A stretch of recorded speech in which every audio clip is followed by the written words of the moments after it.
After winning the Pac-12 tournament, Oregon didn't care for being handed a no. 12 seed in the big dance.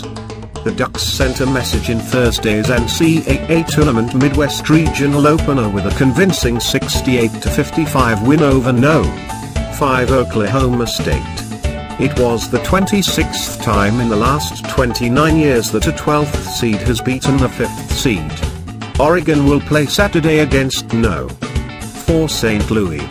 That was a total team win, Oregon coach Dana Altman said. I thought we beat them in every category. I'm really happy for the guys. They played really hard. Oregon surged ahead early at HP Pavilion with an 8-0 run in the first half to grab a 19-12 advantage. The Ducks eventually added to it to take a 37-26 lead into halftime.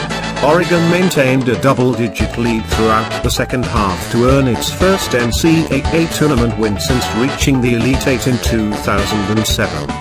It was the Ducks' fourth straight postseason win after running the table in the conference tournament. We're in a stretch where we feel real comfortable as a team and it's showing, Oregon freshman point guard Dominic Artis said. Artis, a former Salesian high star from Vallejo, scored 13 points in his first collegiate game in the Bay Area. Altman said it was absolutely the best Artis has played since missing 9 games with a stress fracture in his foot.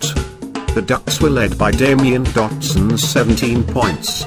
Markel Brown paced Oklahoma State with 16 points, while freshman point guard Marcus Smart, considered a top 5 pick if he enters this year's NBA draft, had 14 points, 9 rebounds, 4 assists and 5 turnovers. According to Yahoo Sports, Smart was slated to receive X-rays after feeling pain in his right wrist. St. Louis 64, New Mexico State 44, Dwayne Evans had 24 points and 6 rebounds and the 4th-seeded Billikens, 27-6, never trailed against the No. 13 Aggies, 24-11, at HP Pavilion. St. Louis, whose coach Rick Majerus died in December, advances to Saturday's round of 32 to face Oregon. We're in the NCAA tournament. That's awesome. Win a championship.